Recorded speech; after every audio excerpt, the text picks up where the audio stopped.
আসসালামু আলাইকুম রহমতুল্লাহি ওয়া বারাকাতুহু। আলহামদুলিল্লাহি ওয়া কাফা ওয়া সালামুন আলা ইবাদিল্লাযিনা ইসতাফা। আম্মা বাদ। সুপ্রিয় দর্শক শ্রোতা, আশা করি আপনারা আল্লাহর রহমতে ভালো আছেন। আজ মহান বিজয় দিবস, 16 ডিসেম্বর, বাঙালির মুক্তি সংগ্রামের সর্বশ্রেষ্ঠ অর্জন মহান মুক্তিযুদ্ধের মাধ্যমে আমরা আজ লাভ করেছিলাম একটি স্বাধীন সার্বভৌম দেশ এবং লাল সবুজের একটি পতাকা, যাদের আত্মত্যাগের বিনিময়ে আমরা একটি স্বাধীন সার্বভৌম দেশ পেয়েছিলাম। মহান মুক্তিযুদ্ধের মাধ্যমে এই বাঙালির মুক্তি সংগ্রাম, আমাদের মহান মুক্তিযুদ্ধে বাঙালির ঐতিহাসিক বিজয়, এটা বাঙালির অহংকারের প্রতীক, বাঙালির সর্বশ্রেষ্ঠ অহংকারের প্রতীক, যাদের আত্মত্যাগের বিনিময়ে আমরা এই ঐতিহাসিক বিজয় অর্জন করেছিলাম। মহান আল্লাহ সবাইকে রহম করুন।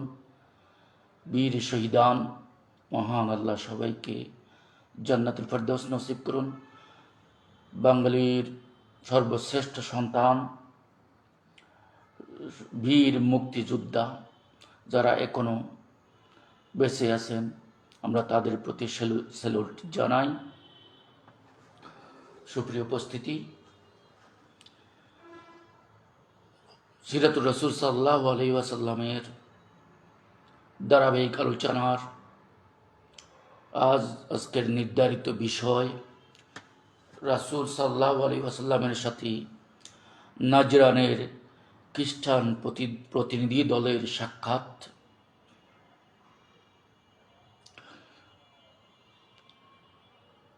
ইসলামের ইতিহাসে অব্দে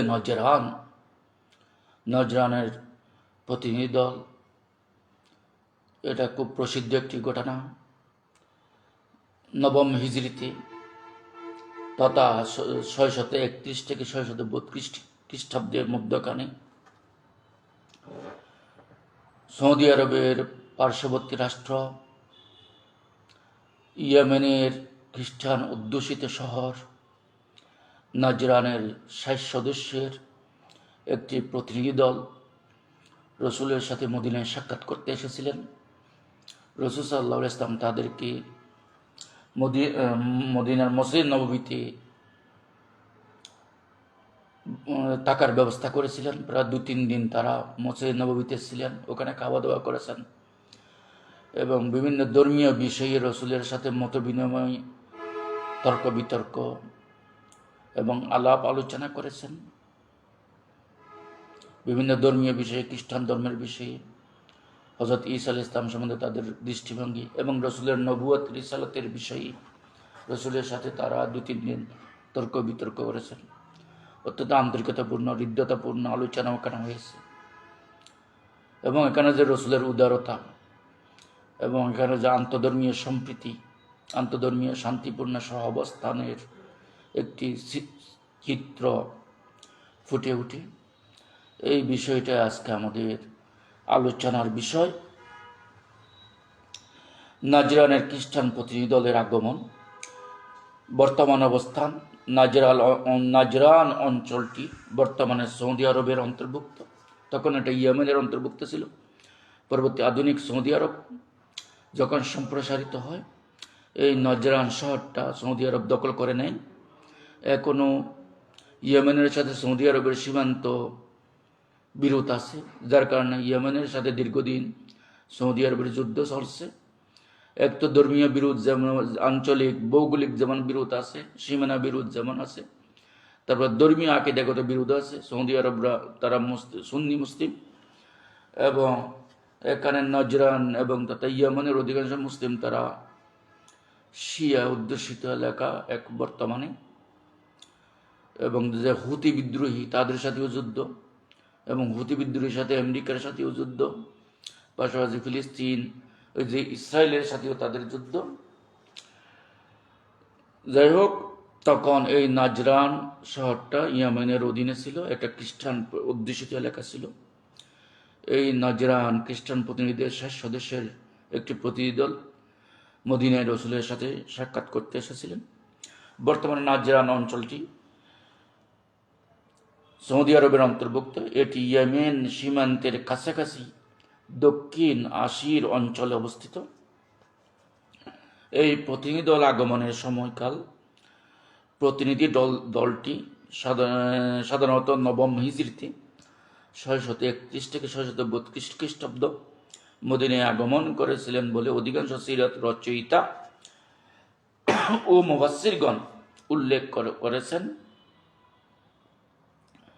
সদস্য সংখ্যা, প্রতিনিধি দলের সদস্য সংখ্যা ছিল প্রায় ৬০ জন, যাদের মধ্যে ২৪ জন ছিলেন সম্ভ্রান্ত ব্যক্তিবর্গ এবং ৩ জন ছিলেন নেতৃস্থানীয় ব্যক্তি।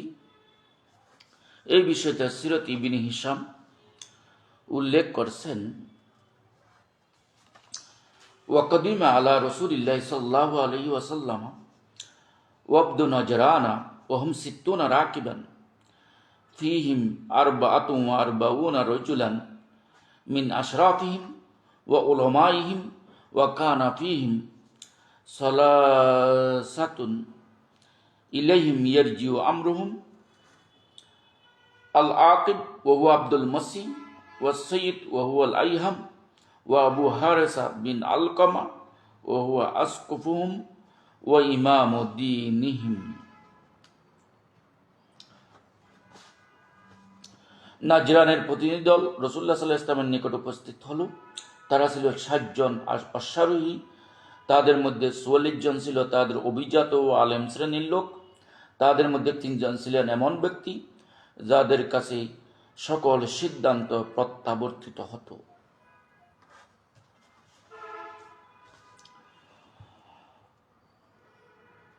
দলনেতা, এই প্রতিনিধি দলের দলনেতা ছিল, এই প্রতিনিধি দলের প্রধান ৩ নেতা ছিলেন আব্দুল মসিহ, তার উপাধি ছিল আকিব।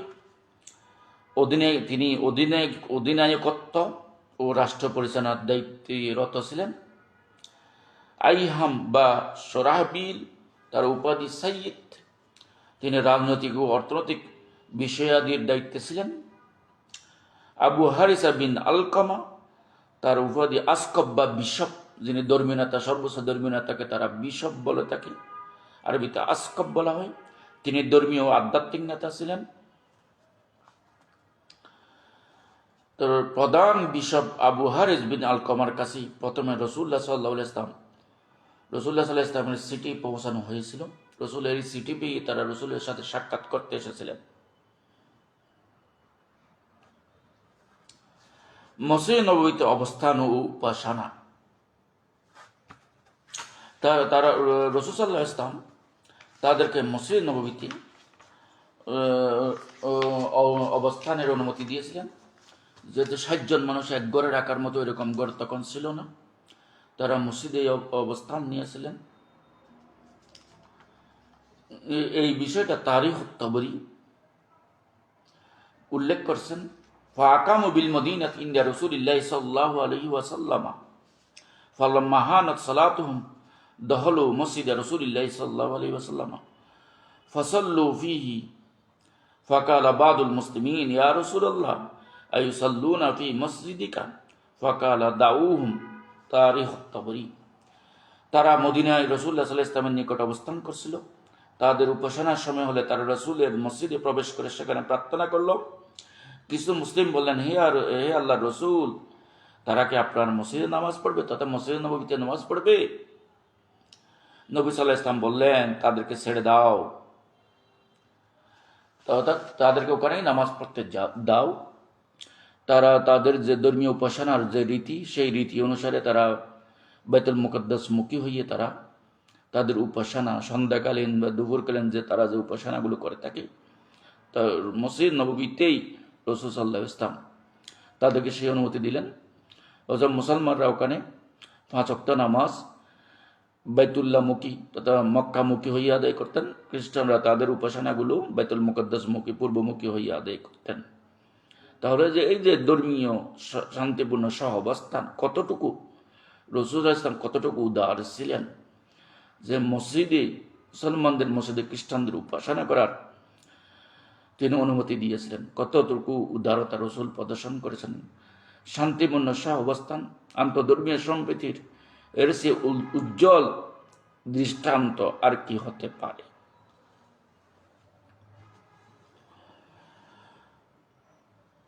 তাহলে মসজিদ নববীতে অবস্থান ও উপাসনা, তারা মদিনায় এসে রাসূলুল্লাহ ইসলামের সঙ্গে দীর্ঘ আলোচনা করেন। উপাসনার সময় হলে তারা রাসূলুল্লাহ সাল্লাল্লাহু আলাইহি ওয়াসাল্লামের অনুমতি চাই। তিনি মসজিদ নববীতেই তাদের উপাসনা সন্ধ্যাকালীন প্রার্থনা করার অনুমতি দেন এবং তাদের কিবলার দিকে মুখ করে উপাসনা করতে বলেন। তারা মসজিদে কতদিন অবস্থান করেছিলেন সে বিষয়ে সুনির্দিষ্ট সময়ের উল্লেখ নেই, তবে এটি দীর্ঘ আলোচনা ও মোবাহলার প্রস্তুতি সংক্রান্ত কারণে কয়েকদিনের বেশি ছিল। অনেকে বলতেছেন 3 দিন। তাহলে তাদের আলোচনার বিষয় কি ছিল? তারা রসুলের সাথে কোন কোন বিষয়ে তারা আলোচনা করেছেন? এই খ্রিস্টান প্রতিনিধি দল রসুলের সাথে কোন কোন বিষয়ে আলোচনা করেছেন? ওয়াকানত, এখানে যে ইবনে কসির উল্লেখ করছেন, ওয়াকানা মুহাজ্জাতুহুম ফি আমরি ঈসা ফাকালু হুয়া ইবনুল্লাহ ওয়াকালা বাদুহুম সালিসু সালাসা।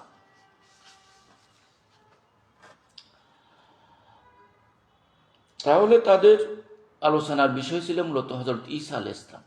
আমরা মুসলমানরা এবং পবিত্র কোরআনে হযরত ঈসা আলাইহিস সালামকে আল্লাহর বান্দা এবং আল্লাহর রাসূল বলা হয়েছে।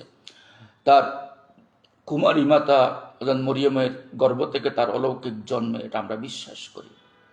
কিন্তু খ্রিস্টানরা হযরত ঈসা আলাইহিস সালামকে আল্লাহর সন্তান, ইবনুল্লাহ, অথবা তিনি ঈশ্বরের এক ঈশ্বর, তারা যে ট্রিনিটি তৃত্ববাদে বিশ্বাস করে, তারা ওয়াকালাতিন নাসারা ইন্নাল্লাহ সালিসু সালাসা, তখন আল্লাহ বলেছেন লা তাকুলু সালাসা ইনতাহু খায়রুল লাকুম, তোমরা 3 বলো না, এগুলো থেকে বিরত থাকো। এই যে তৃত্ববাদ, ট্রিনিটারিয়ান ডক্ট্রিন, আকীদাতুত তাসলিস, তৃত্ববাদের আকীদা, ভ্রান্ত আকীদা, এটা নিয়ে রসুলের সাথে বেশ তাদের তর্ক বিতর্ক হয়েছে। তাদের বিশ্বাস হলো ঈসা আলাইহিস সালাম সরাসরি তিনি ঈশ্বর পুত্র, এক আকীদা, এক দৃষ্টিভঙ্গি। আরেক দৃষ্টিভঙ্গির মধ্যে তারা বলছে যে আল্লাহ ঈশ্বরের 3টা রূপ, পিতা ঈশ্বর, পুত্র ঈশ্বর, পবিত্র আত্মা ঈশ্বর, ফাদার গড, সান গড, হোলি স্পিরিট তথা হোলি গোস্ট গড। তারা 3 গডে বিশ্বাস করে। 3 ঈশ্বরের 3টা রূপ বলে। একই বৃন্তের 3টি ফুল, ঈশ্বরের 3টি রূপ, এটা তারা ওইভাবে। অথবা বলে যে তারা হযরত ঈসা আলাইহিস সালাম, যীশু খ্রিস্ট, তিনি মানবরূপী ঈশ্বর মানুষের রূপ ধারণ করে এই পৃথিবীতে আগমন করেছে আদি পাপী মানব জাতিকে মুক্তি দেওয়ার জন্য। যে হযরত আদম, আদি পিতা হযরত আদম আলাইহিস সালাম ভুল করেছিলেন, আল্লাহর আদেশ অমান্য করে নিষিদ্ধ বৃক্ষের ফল ভক্ষণ করেছিলেন। এই জন্য প্রতিটা মানব সন্তান আজীবন পাপী হিসেবে কি রয়েছেন, জন্ম নিয়েছেন।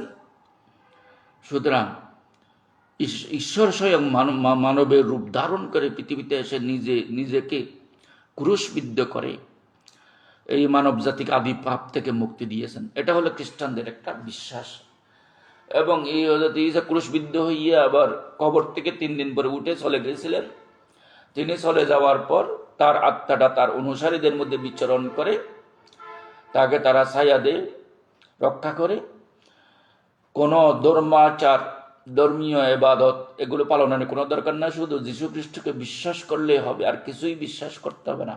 তখন পবিত্র আত্মা তোমার সাথে সারাক্ষণ বিচরণ করবে। এটাই হলো খ্রিস্টানদের লেটেস্ট এবং প্রাচীন সকল মতবাদের বুড়িয়ে ফিরিয়ে একই কথা। রসুলের সাথে এসব বিষয়ে তাদের বেশ কিছু তর্ক বিতর্ক, আলোচনা, যুক্তি সঙ্গত আলোচনা হয়েছে। এই বিষয়টা নিয়ে তাদের মধ্যে বেশ কিছু আলোচনা, রসুলের মধ্যে বেশ কয়েকদিন তর্ক বিতর্ক আলোচনা চলছে এবং সৌহার্দ্যপূর্ণ আলোচনাও হয়েছে। তাহলে তাদের তর্ক বিতর্ক আলোচনার বিষয় নাজরানের খ্রিস্টানরা মূলত মহানবী সাল্লাল্লাহু আলাইহি ওয়াসাল্লামের নবুয়তের দাবির সত্যতা যাচাই করতে এবং ইসলামের মৌলিক বিষয়াদি জানতে এসেছিলেন। আলোচনায় প্রধানত ঈসা আলাইহিস সালামের প্রকৃতি এবং আল্লাহর পুত্র হওয়া সংক্রান্ত তাদের বিশ্বাস নিয়ে তর্ক বিতর্ক মত বিনিময় হয়েছিল। তারা ঈসা আলাইহিস সালামকে আল্লাহর পুত্র বলে দাবি করতেন। এই বিতর্কের এক পর্যায়ে আল্লাহ তাআলা সূরা আল ইমরানের শুরু থেকে ৮০-এরও বেশি আয়াত মতান্তরে কিছু আয়াত নাজিল করেন, যার মধ্যে মুবাহালার আয়াতটিও আসে। মুবাহালা মানে পরস্পর পরস্পরকে অভিশাপ দেওয়া। তো এই মুবাহালার বিষয়টা আমরা এখানে আলোচনা করব পরে। এরপরে মুবাহালা কাকে বলে? পরস্পর মুবাহালা মানে অভিশাপ দেওয়া। এখন রসুল বলছেন আমি সত্য নবী, এবং ঈসা আলাইহিস সালাম সম্বন্ধে আমাদের কোরআনের যে বিশ্বাস, এটাই সত্য বিশ্বাস, এটাই প্রকৃত বিশ্বাস। তোমাদের বিশ্বাস ভ্রান্ত। ঈসা আলাইহিস সালাম কখনো আল্লাহর পুত্র হতে পারেন না, তিনি কখনো আল্লাহ হতে পারেন না, তিনি কখনো ঈশ্বর হতে পারেন না। তিনি আল্লাহর প্রেরিত একজন রাসূল, নবী, মেসেঞ্জার। তিনি কখনো ঈশ্বর পুত্র বা স্বয়ং ঈশ্বর, তিন ঈশ্বরের এক ঈশ্বর, এই ডিভাইনিটি অফ জেসাস ক্রাইস্ট নিজেই একজন ঈশ্বর, এইটা কখনো হইতে পারে না। যীশু খ্রিস্টের ঈশ্বরত্ব তারা বিশ্বাস করে, এটা কখনো হতে পারে না। এগুলো তাদের তখন রসুল বললেন, তাহলে আমরা শপথ করি। শপথটা শর্ত এরকম যে আমি আমার দাবিতে যদি মিথ্যা হয়ে থাকে, আমার যুক্তি যদি মিথ্যা হয়ে থাকে, আমার কথা যদি মিথ্যা হয়ে থাকে, খোলা মাঠে আমি আমার সন্তান সন্ততি, আমার আত্মীয় স্বজন নিয়ে মাঠে গিয়ে আল্লাহর কাছে চাইব যে হে আল্লাহ, আমি আমার দাবির ক্ষেত্রে যদি মিথ্যাবাদী হয়ে থাকি, তাহলে তুমি আমাকে লানত দিয়ে, অভিশাপ দিয়ে ধ্বংস করে দাও। রসুল এটা দেওয়া হয়েছিল। এবং তোমরা খ্রিস্টান ধর্মযাজকরা, তোমরা যদি তোমাদের দাবির পক্ষে সত্যবাদী হয়ে থাকো, তাহলে তোমরাও আমার মতো এরকম মুবাহেলা করবা, যে তোমাদেরও বলতে হবে আমরা যদি আমাদের দাবির ব্যাপার মিথ্যাবাদী হয়ে থাকি, হে আল্লাহ তুমি আমাদের অভিসম্পাদ দাও। এবং উভয় পক্ষে একে অপরকে আল্লাহর কাছে তারা অভিসম্পাদ চাইবে। এটাই হলো সর্বশেষ তাদের মধ্যে ফয়সালা। মুবাহালার বিশদ বিবরণ ও ফলাফল। আল্লাহ তাআলা নজরানা খ্রিস্টানদের সাথে বিতর্ক চলাকালীন কোরআনের এই আয়াতটি নাজিল করেন। আয়াতটি হলো, ফামান হাজ্জাকা ফীহি মিন বাদি মা জাআকা মিনাল ইলমি ফাকুল তাআলু নাদু আবনানা ওয়া আবনাকুম ওয়া নিসানা ওয়া নিসাআকুম ওয়া আনফুসানা ওয়া আনফুসাকুম সুম্মা নাবতাহিল ফানাজআল লা'নাতাল্লাহি আলাল কাযিবিন। অতঃপর জ্ঞান আসার পরও তথা ওহী আসার পরেও, কোরআন আসার পরেও যে আপনার সাথে এই বিষয়ে তর্ক বিতর্ক করে, আপনি বলে দিন, এসো আমরা আমাদের সন্তানদের ডাকবো, তোমরাও তোমাদের সন্তানদের ডাকো, আমরা আমাদের নারীদের ডাকবো, তোমরাও তোমাদের নারীদের ডাকো, আমরা আমাদের নিজেদের ডাকবো, তোমরাও নিজেদের ডাকো। তারপর আমরা আল্লাহর কাছে বিনীত প্রার্থনা করব এবং মিথ্যাবাদীদের উপর আল্লাহর অভিশাপ আরোপ করব। এই কথাটা এখানে বলা হয়েছে।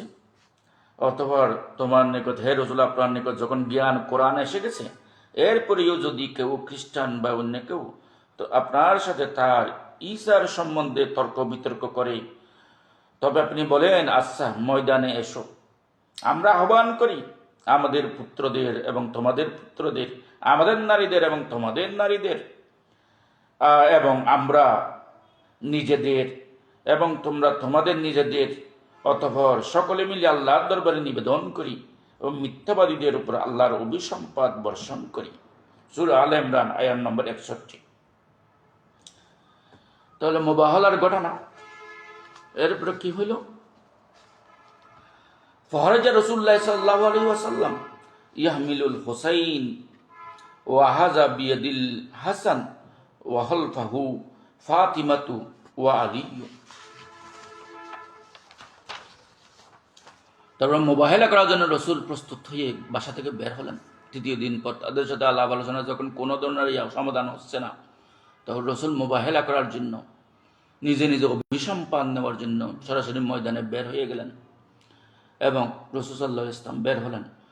হজরত রসুলের ছোট নাতি হজরত হোসেনকে কোলে নিয়ে হজরত হাসানের হাত ধরে, এবং তার পেছনে ছিলেন হজরত ফাতেমা রদিয়াল্লাহু আনহা এবং হজরত আলী রদিয়াল্লাহু আনহু। তারাই ছিলেন রসুলের আহলে বাইত। তাদের নিয়ে রসুল বের হয়ে গেলেন।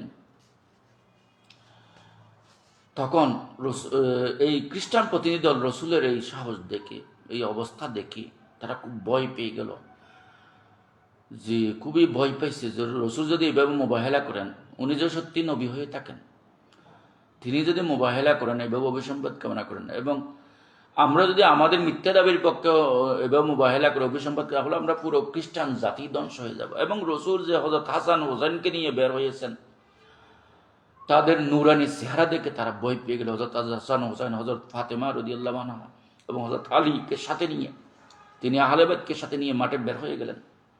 তখন এই খ্রিস্টান নজরানের খ্রিস্টান প্রতিনিধি দল তারা পরস্পর বলা বলি শুরু করলো, ওয়াইন্না নরা উজুহান লাউ সাআলুল্লাহ আন ইউজিলা জাবালান লাযালাহু। ইবনে কাসিরের বর্ণনা, আমরা এমন চেহারা দেখছি যারা আল্লাহর কাছে পাহাড় সরানোর দোয়া করলে আল্লাহ তা সরিয়ে দিতেন, ফলে তারা মুবাহিলা থেকে সরে যায়।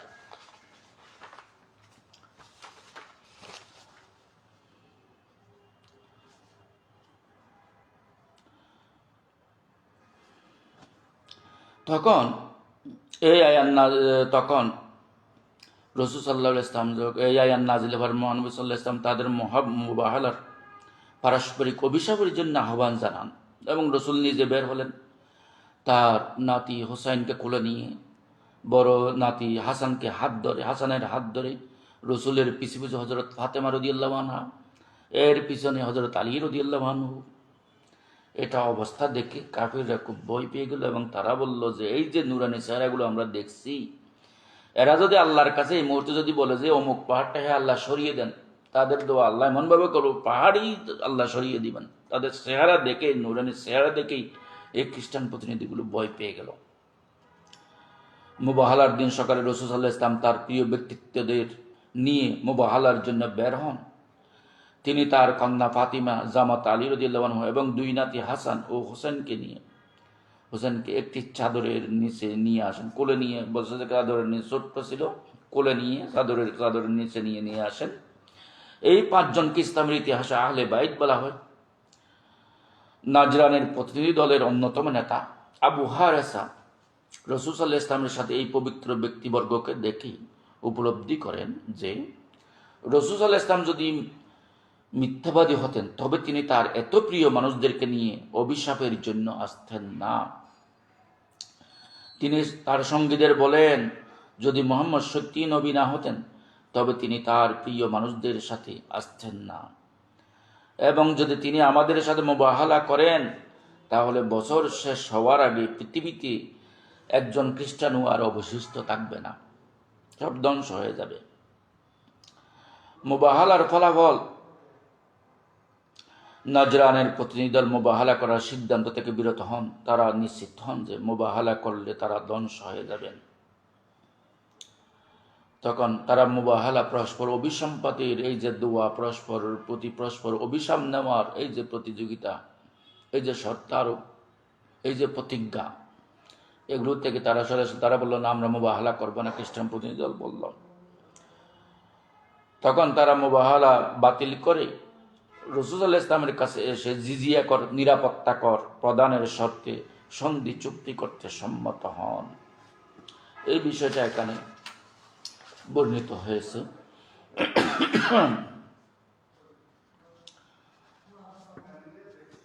এখানে বলা হয়েছে তারা সন্ধি চুক্তি করেন রসুলের সাথে।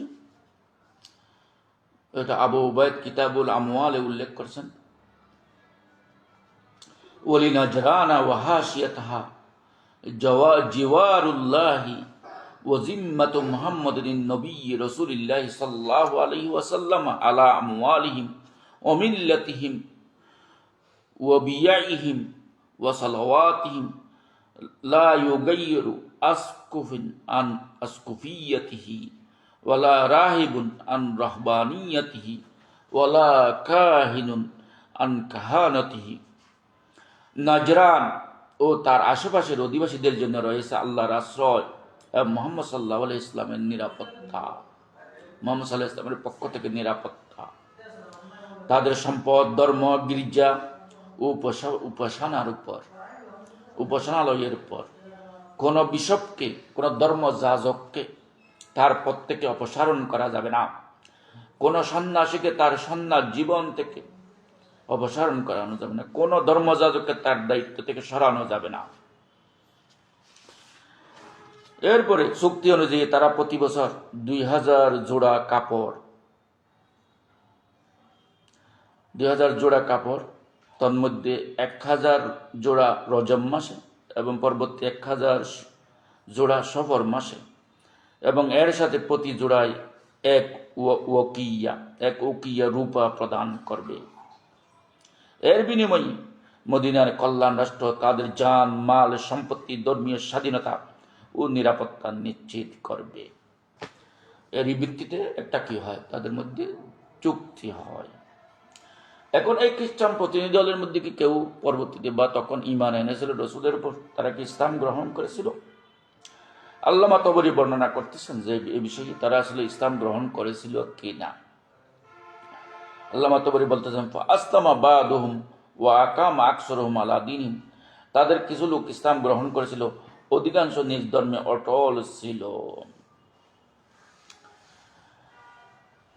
এরপরে এই যে প্রতিনিধি দলটি এই নাজরান তথা ইয়েমেনে ফিরে যাওয়ার পর অল্প দিনের মধ্যেই তাদের অন্যতম নেতা আবু আলকামা, আবু হারেসার চাচাতো ভাই, তাদের প্রধান নেতা আবু হারেসার চাচাতো ভাই এবং তাদের প্রধান পাদ্রী বিশপ মদিনায় ফিরে এসে ইসলাম গ্রহণ করেন এবং সেখানেই অবস্থান করেন।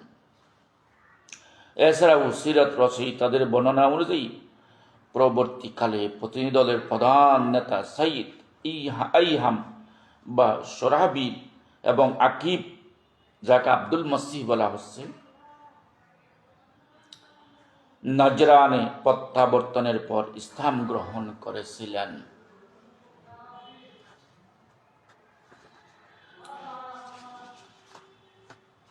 নাজরানের ঘটনা প্রমাণ করে ইসলাম যুক্তির ধর্ম, একটি যুক্তিবাদী ধর্ম। ইসলাম সংলাপের ধর্ম, পরস্পর আলাপ আলোচনা, পরস্পর সংলাপ, সম্প্রীতি, আলাপ আলোচনার মাধ্যমে সবকিছু সমাধান হবে, জোরের মাধ্যমে না। আমরা বুদ্ধিবৃত্তিক বিতর্ক করব, মত বিনিময় করব। এই বুদ্ধিবৃত্তির জোরে এবং গভীর জ্ঞানের জোরে, নিজের সততার জোরে, নিজের আধ্যাত্মিকতার জোরে আমি জিতব। তাহলে বুদ্ধিবৃত্তিকে বুদ্ধিবৃত্তি দিয়ে মোকাবেলা করব, আধ্যাত্মিকতাকে আধ্যাত্মিকতা দিয়ে মোকাবেলা করব। এখানে শক্তির জোরে না, ইসলাম শক্তির জোরে বিশ্বাসে না। বুদ্ধিবৃত্তিক বিতর্ককে ইসলাম এখানে স্বীকৃতি দিয়েছে এবং তাদের মত প্রকাশের স্বাধীনতা ইসলাম দিয়েছে। আল্লাহ নবীর সামনে তারা আল্লাহ নবীর পাশে মসজিদ নববীতে বসে রসুলের সাথে ধর্মীয় বিষয়ে খ্রিস্টান ধর্মের দৃষ্টিভঙ্গি, ডক্ট্রিন অফ খ্রিস্টিয়ানিটি, খ্রিস্টানদের দৃষ্টিভঙ্গি, ধর্মীয় আকীদা, এগুলো নিয়ে রসুলের সাথে তর্ক হয়েছে। রসুল যৌক্তিকভাবে তাদের সকল প্রশ্নের উত্তর দিয়েছেন এবং তারা রসুলের সামনে হার মানতে বাধ্য হয়েছে এবং রসুলের আধ্যাত্মিকতা, স্পিরিচুয়াল পাওয়ারের কাছেও তারা হেরে গেছে এবং যার কারণে তাদের অধিকাংশ পরবর্তীতে একটু প্রথমে চুক্তি করেছে এবং পরবর্তীতে তারা অধিকাংশ পরবর্তীতে তারা ইসলাম গ্রহণ করেছিল। তাদের বুদ্ধিবৃত্তি এখানে হেরে গেছে। এটাই হলো মূল কথা। তাহলে ইসলাম শান্তিপূর্ণ সহাবস্থানে বিশ্বাস করে। খ্রিস্টানরা তাদের ধর্ম, তারা যদি ইসলাম ধর্মের সত্যটা তাদের সামনে প্রকাশিত হওয়ার পরে যদি ইসলাম গ্রহণ না করে, জোরপূর্বক কাউকে ইসলাম ধর্ম গ্রহণ করানো যাবে না। লা ইকরাহা ফিদ্দিন, ইসলামে জোর জবরদস্তির কোনো স্থান নাই। ইসলাম কাউকে জোর করে মেরে পিটিয়ে তরবারির জোরে ইসলাম গ্রহণ করতে বাধ্য করেনি, এটাই তার প্রমাণ। রসুল তাদের কোনো ধরনের চাপাচাপি করে নাই। তোমাদের ভালো লাগলে ইসলাম ধর্ম তোমাদের বিশ্বাস হয়, আমাকে রসুল হিসেবে বিশ্বাস হয়, গ্রহণ করো, ইমান আনো, না আনলে কোনো সমস্যা নেই, আমরা তোমাদের নিরাপত্তা দেব। হ্যাঁ, তোমরা এই রাষ্ট্রের, ইসলামী রাষ্ট্রের, এই ধর্মীয় রাষ্ট্র, এই যে মদিনার কল্যাণ রাষ্ট্রের অধীনে তোমরা এই দেশের নাগরিক। তখন একটাই মুসলিম সাম্রাজ্য যতটুকু বিস্তৃতি লাভ করেছে, তখন নজরানটাও মুসলমানদের অধীনে চলে আসছে, ইয়েমানের অধিকাংশ এলাকা। সুতরাং তোমাদের জিজিয়া কর দাও, ট্যাক্স দাও, সরকারকে ট্যাক্স দিয়ে আমরা তোমাদের সকল নাগরিক সুযোগ সুবিধা, তোমাদের নিরাপত্তা, ধর্মীয় স্বাধীনতা, পারিবারিক স্বাধীনতা, ব্যবসা বাণিজ্যের স্বাধীনতা, পেশাগত স্বাধীনতা, অধিকার, তোমাদের মৌলিক মানবাধিকার আমরা নিশ্চিত করব। কিন্তু এই দেশের প্রতি তোমাদের আনুগত্য প্রকাশ করতে হবে এবং সরকারকে ট্যাক্স তোমাদের দিতে হবে, নিরাপত্তা কর তোমাদের দিতে হবে। এতে প্রমাণিত হয় ইসলাম একটি যুক্তিবাদী ধর্ম, ইসলাম একটি সংলাপের ধর্ম, ইসলাম ধর্মীয় সহাবস্থানে, আন্তধর্মীয় সম্প্রীতি এবং শান্তিপূর্ণ সহবাসনে বিশ্বাস করে। এবং রসুল সাল্লাল্লাহু আলাইহি ইসলাম শুধু যে মুসলমানদের নবী না, তিনি বিশ্ব মানবতার রসুল, তিনি বিশ্ব মানবতার নবী, বিশ্ব মানবতার জন্য রহমত হিসেবে তিনি এসেছেন। সুতরাং তিনি সকল ধর্মের মানুষের, সকল দল ধর্মবর্ণের নির্বিশেষে সকলের জন্য তিনি নবী এবং রাসূল। সকলের মৌলিক অধিকার, মানবাধিকার, ধর্মীয় স্বাধীনতা নিশ্চিত করে এটা তার দায়িত্ব, তিনি সেটাই যথাযথভাবে পালন করেছেন। সবাইকে ধন্যবাদ। আমা তৌফিক ইল্লা বিল্লাহ। আসসালামু আলাইকুম ওয়া রাহমাতুল্লাহি ওয়া বারাকাতুহু।